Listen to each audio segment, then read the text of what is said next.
Before you start creating your masterpieces here in CorelDRAW X4, it's important that we talk about pages, working with multiple pages in a document, modifying page layout, and even using guidelines and snap to options to make life easy for you when it comes to lining up objects on your page. So we're going to look at all three of those things in this chapter before we move into the next chapter where you'll start creating. So you can see I've actually opened up a file here. It's called bistrosign2.cdr. Looks a lot like the file we were working with in the previous lesson, but this one's in the Lesson 2 folder of your exercise files. So if you've got them and you want to follow along, open it up. As I look down below on my status bar here, just above the status bar, I see that I'm on page 1, and there is only one page. It's a one-page document. Well, one of the great advantages of CorelDRAW over some of the other applications out there is that you can have multiple pages, and each of those pages can be different layouts. So for example, with our green onion scenario here where we've created our bistro sign that's probably going to go in the window, we might also want to create a menu for our customers and maybe business cards to hand out to those customers. Well, we could have all three of those in one file. Nice and convenient, nice and easy to find and organize. So we're going to talk about creating multiple pages first, and then as we move through the lessons in this chapter, we'll look at modifying the page layout and using those guidelines and snap to options to help you when it comes to adding objects to the page. So I've got a one-pager here, and we already know from our tour of the user interface that down below in the bottom left corner here, I've got navigation buttons. I'm on page 1 of 1. The navigation buttons are not selectable right now because I only have one page. But what's important is that I've got these little plus signs on the left and the right for adding pages. So in our scenario where we want to create a business card and a menu, we need 2 more pages. So we have the option now of inserting those pages before or after the current page. So if I click this little plus sign on the left, I get a new page 1. Page 1 is selected. It's blank by default. And if I go to page 2 by clicking on the page 2 tab, I see my original page. Now if I wanted a page after this, I click on the plus sign over here on the right hand side of the navigation buttons. Now I've got a page 3 which is also blank. I've got a page 2 tab down here, but I can't see the page 1 tab currently.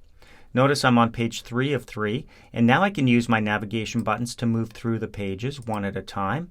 I can move right to the end by clicking the arrow with the line after it, or right to the beginning by clicking the arrow with the line in front of it. And if I want to go directly to a page, I can click on the tab if I can see it.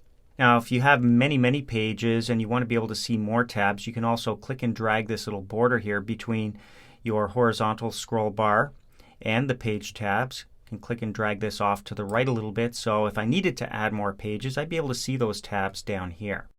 The other thing you can do is change the name of your tabs. And a neat little trick with anything, including your page tabs, is to right-click with your mouse. So clicking the right mouse button displays a menu. I'm going to go to page 1 here and right-click. Notice I have some options here. I can rename the page. It's currently called page 1. I can insert another page after or before this page. I can duplicate this page, delete the page if I don't want it, switch the orientation, and use Publish Page to Concept Share, something we'll talk about later on. Well, let's say I want to delete this page. I'm going to delete it right now. Removes it. I'm down to 2 pages. I'm on page 1. I want to insert the page after. Now we can also move pages around too if we wanted to, just by clicking and dragging these tabs. But now I've got page 1 is my sign. Page 2 is going to be my menu, and page 3 is going to be my business card. So I'm going to go back to page 1 and right click again, this time choose Rename Page. And all I have to do is type in whatever I want here. I'm going to type in window sign like so and click OK. And that's the name of my tab now, page 1. I'm going to right click on page 2 and rename it. Even though there's nothing there right now, this is the page that I want to reserve for my menu. So I click OK. And that's my menu tab. And I'm going to right click on page 3, rename that one to business card. I can hit enter or click OK. And that's locked in. So now I've got my window sign, my menu, and my business card pages ready to work with.